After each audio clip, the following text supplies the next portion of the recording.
Hello বন্ধুরা, কেমন আছেন সবাই?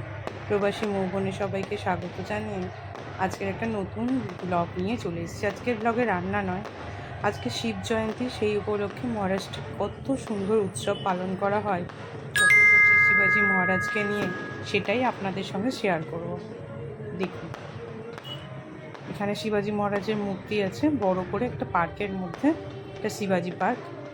দেখেছেন এখানে বাজিগুলো ফাটছে, তার সাথে সাথে অনেক রকমের বাজি বাজনা ফাটছে।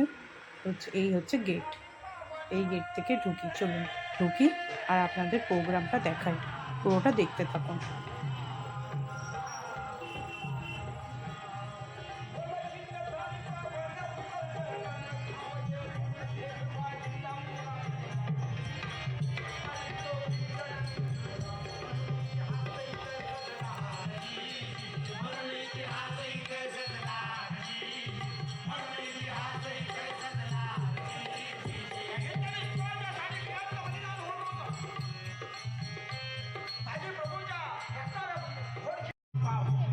এখানে দেখুন, এটা শিবাজি মহারাজের দোলনা করেছে, আর এই দোলনাতে সবাই আসছে, একটু দোলা দিচ্ছে।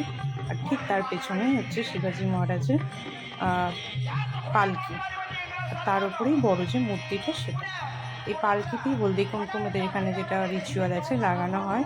আর এই যে মূর্তিটা এখানে আছে, ঠিক এই মূর্তিটাই রায়গড় যেখানে, সেখানে মানে যেখানে ওনার রাজত্ব ছিল, সেইখানে অনেক এই সেম মূর্তিটা আছে। আর এখানে এটা দেখুন শিবাজি, এটা হচ্ছে শিবাজি মহারাজ সেজেছে। এটা প্রোগ্রাম শুরু হয়েছে, মাকে প্রণাম করে কোথাও যাচ্ছে সেটা। চলুন দেখা যাক।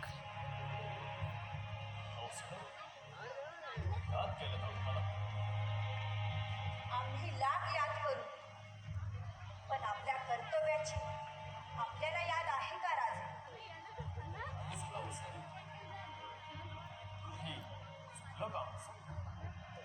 नाही. आपलं काय चुकेल?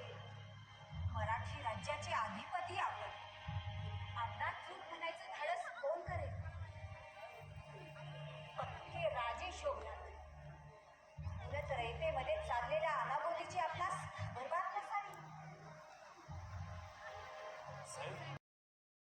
প্রোগ্রাম শেষে শিবাজি মহারাজের পুরো ফ্যামিলির ছবি। তাহলে আজকে আমিও এখানে বিদায় নিই বন্ধুরা। ভালো থাকবেন, সুস্থ থাকবেন। ভালো লাগলে একটা লাইক অবশ্যই দেবেন। ধন্যবাদ।